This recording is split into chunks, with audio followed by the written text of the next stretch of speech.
was the end of the subject. Mother and father tried everything to change my mind about leaving.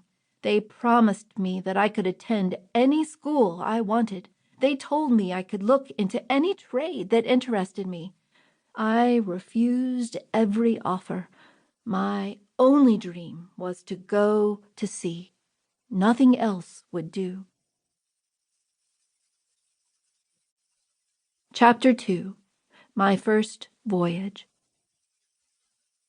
About a year later, my father sent me into the town of Hull to run some errands for him. Once there, I ran into John, an old school friend.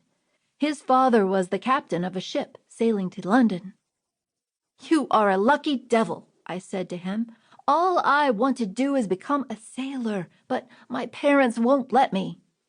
"You're old enough to decide for yourself, Robinson. Why do you care what they think? I'll offer you a spot on my father's boat right now. Why don't you just come with us?" Yes, I thought, here's my chance. "Okay, John. Thank you. I'd love to go." My parents would be hurt, but I couldn't spend my life trying to make them happy. I was finally going to become a sailor. We left extremely early in the morning. The sun had barely risen before we set sail. The boat pitched this way and that way in the waves. I became quite seasick. On top of my upset stomach, I was scared to death. The waves rode high. They crashed upon the sides of the boat. Sometimes they spilled over onto the deck. I lay on the hammock in my small cabin and felt miserable. I cried and cried. I felt guilty for leaving my mother and father the way I did. They were good, kind parents who only wanted the best for me. I had betrayed them. This was my punishment. The storm grew worse. The waves rose higher. I expected every one to swallow us whole. Each time the ship pitched forward over another huge wave, I thought it would never rise again. If I ever survive, I said to myself that night, I swear I'll go home to my mother and father and be a good person. I'll be the best son. By the next morning, the sea had calmed down. It looked as smooth as glass. My body no longer felt seasick. The sun welcomed me to a bright, enjoyable day. What a difference! I went up on deck for the first time since we left Hull. I saw John looking out over the horizon. He said, "You're feeling better. I can't believe you were that scared of a little capful of wind." "A capful?"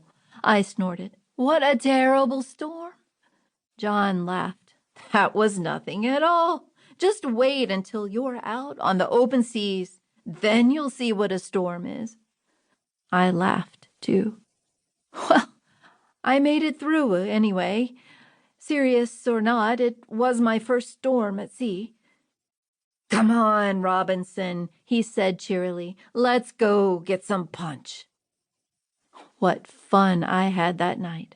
I lost all my fears in a cup of punch and a rowdy good time. Last night's promise to go home was promptly forgotten.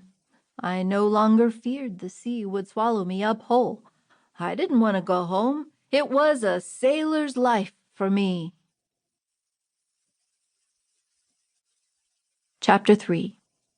A Rough Storm.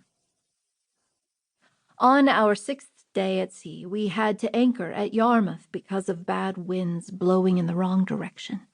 There were many other ships waiting there, too. About a week later, the winds were finally blowing in the right direction, only they were very strong. John's father, the captain, thought we would be okay to sail, but the men were not as convinced. All hands were sent to work, taking the high sails down from the top masts. The crew worked hard to make sure the cargo and equipment was snug and close on deck. We didn't want anything unnecessary blowing in the wind. The crew made sure the ship would rise.